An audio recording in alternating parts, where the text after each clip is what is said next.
I've been listening to Thomas Sowell's Basic Economics. I really enjoy the book. Everyone should read it. I'll link it. The one thing in there that I've learned recently through the book that I didn't know prior to the book was that, and then this is really good. He breaks down a lot of economic concepts in a way that like really shows you the dichotomy of how this policy implementation has this negative effect, and I mean it's a really great argument for free markets. I'm a fan of free markets.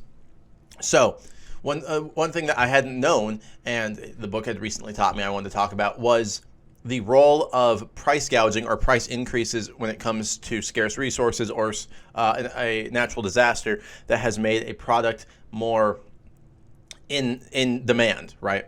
And so people like to argue for during a pandemic, let's say, and you need more hand sanitizer, or during a hurricane, let's say, and you need more goods to an affected area, people like to be like, well, you can't price gouge. You can't price gouge because that is going to make it so people can't get as much food or they have to spend more money on food, and that's not fair.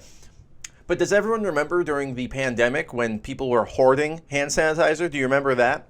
Yeah, that's because you didn't price gouge. That's because you didn't increase prices according to the demand. And you need to increase prices according to the demand to stop shortages.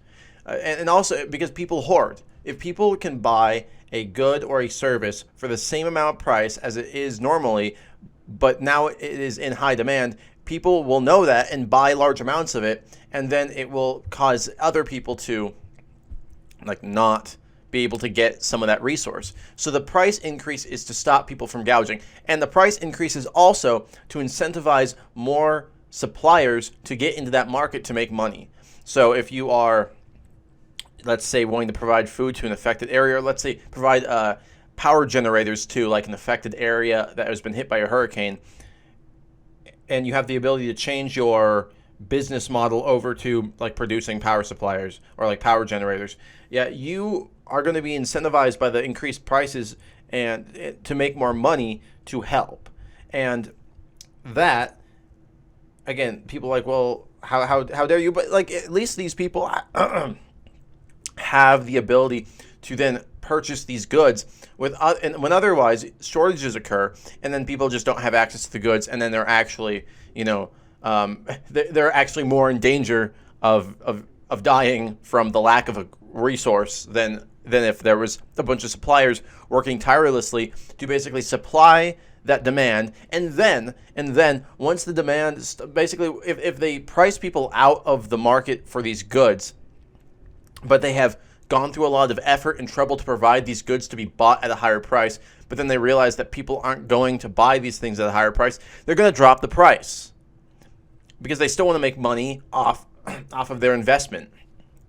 So in that way, it brings a community back with the resources, and then and it can be very quickly. Like the prices are very responsive to the needs of people and to what people are willing to invest in or not invest in, and people make do with at least smaller amounts of resources for the time of the disaster, by buying these upper priced goods.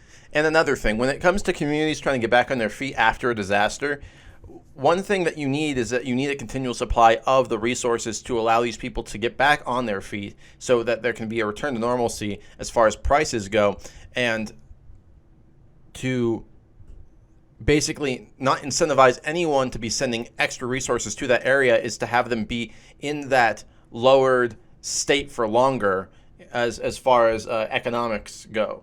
I know it's like, well, these people are going to have to spend more in the short term. It's like, yeah, well, they're basically paying for the renormalization of the market back to normal. That's what they're paying for when it comes to price increases.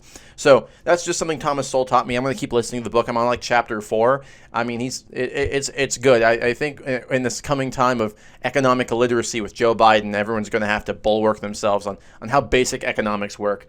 And because most people don't understand economics. And then understanding economics makes people pissed at you because you just tell them how it is, and then they're like, they freak out.